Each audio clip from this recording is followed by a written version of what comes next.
everyone, welcome back to my channel. I am Apurva and Simply Apps.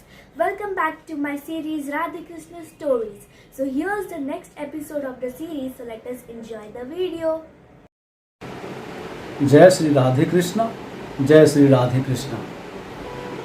Welcome to Simply Apps channel. Thank you Apurva for giving me opportunity to say some story about Radhe Krishna. आज हम सब एक बड़ा ही सुंदर कथा जो कहीं किसी सत्संग में मैंने सुना था वो आपके समक्ष रखने जा रहा हूँ. बाद में इस कथा को एक्चुअल में श्री कृष्ण भगवान की कथा से जोड़ेंगे. दो इंसान थे धरा पे, वो हमेशा भगवान के लीलाओं को, भगवान के बनाए सिस्टम को हमेशा उसमें कुछ न कुछ कमियां निकालते थे. तो एक संत ने उनको बताया कि ठीक है, तुम दोनों को हर सिस्टम में कुछ गड़बड़ी लगता है, तो एक काम करो, तुम लोग दिन भर नोट करो कि क्या क्या मिस्टेक है. हम लोग भगवान से प्रार्थना करेंगे कि भगवान ये सिस्टम में सुधार किया जाए. वो दोनों दिन भर पेन कॉपी लेकर लिखते रहे. लिखते लिखते थक गए. कभी लिखा स्वर्ग में, जैसे यहाँ पे कोई अच्छा काम करता है तो स्वर्ग में जाते दिखाना चाहिए, कोई गलत काम करता है तो उसको नर्क में जाते दिखाना चाहिए. ऐसा करते करते वो लोग दिन भर लिखते लिखते थक गए और शाम में एक पार्क में जाके आम के पेड़ के नीचे लेट गए. लेटे तो वहाँ पे भी उनको भगवान के सिस्टम में मिस्टेक दिखाई दिया. बोले इतना बड़ा आम का पेड़, उसमें इतना छोटा छोटा फल. अपूर्वा, दोनों वहाँ पे भी भगवान के सिस्टम को कोस रहे थे.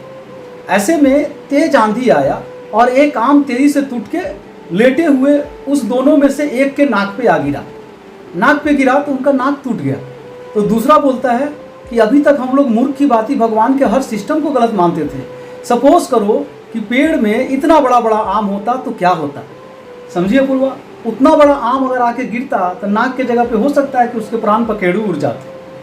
तो हम सबों को इस कथा से, छोटे से कथा से, छोटे से उदाहरण से ये मालूम पड़ता है कि कभी भी भगवान के किसी भी सिस्टम में कोई क्वेश्चन नहीं करना चाहिए, क्योंकि उन्होंने जो सिस्टम, जो संसार, जो प्रकृति, जो दुनिया बनाई है वो सर्वश्रेष्ठ है.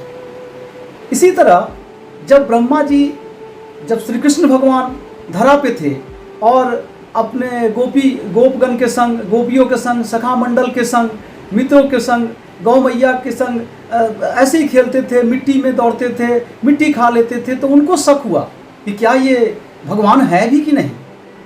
तो ये जांचने के लिए पितामह ब्रह्मा ने क्या किया, उनके संग गए, बाल गोपाल को हर के ले गए, किडनैप कर लिया. और उसके बाद भगवान श्री कृष्ण को सब पता है कि क्या चल रहा है. उन्होंने क्या किया, हूबहू वैसे ही सृष्टि की रचना की. जितनों को हर के ले गए थे वैसा ही गोप बनाए, वैसा ही गोपीगण बनाए, वैसा ही गौ मैया बनाए और सबको काफ़ी दिनों तक पालन पोषण करते रहे. सृष्टिकर्ता, पालनकर्ता, संहारकर्ता ये कर सकते हैं. जब कुछ दिनों बाद ब्रह्मा जी वापस आते हैं और देखते हैं कि अरे ये गोप तो मेरे साथ था, ये गौ मैया तो मेरे साथ थी, यहाँ कैसे. उनको आभास हुआ कि उन्होंने बहुत बड़ा मिस्टेक किया है और भगवान के लीलाओं पे उन्होंने शक किया है. साष्टांग जाके भगवान के श्री चरणों में क्षमा याचना की. तब भगवान ने उन्हें बताया कि ऐसी ऐसी कई सृष्टि का मैंने निर्माण किया है. और ब्रह्मा जी को अपने गलतियों का एहसास हुआ. उन्होंने क्षमा याचना की और प्रेम से हरे कृष्णा राधे कृष्णा बोलते रहे. कथा में हम सबों को यही सीख मिलता है, कभी भी किसी भी अवस्था में भगवान की किसी भी लीला पे हमको शक नहीं करना चाहिए. अगर गलती से हो भी जाए तुरंत क्षमा याचना करना चाहिए, तभी जाके भगवान हमें माफ़ करते हैं.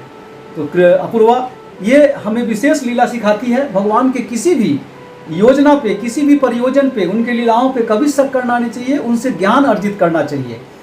इन्हीं शब्दों के साथ कथा से आपको कुछ ज्ञान प्राप्त हो, ऐसा भगवान से प्रार्थना करते हैं. हरे कृष्णा कृष्णा कृष्णा हरे हरे, हरे राम राम राम हरे हरे. जय Shri Radhe Krishna. Thank you Apurva. Thank you simply app channel. जय Shri Radhe Krishna. I hope you enjoyed the video, so don't forget to like, share and subscribe to my channel. Meet you guys in the next video. Bye bye.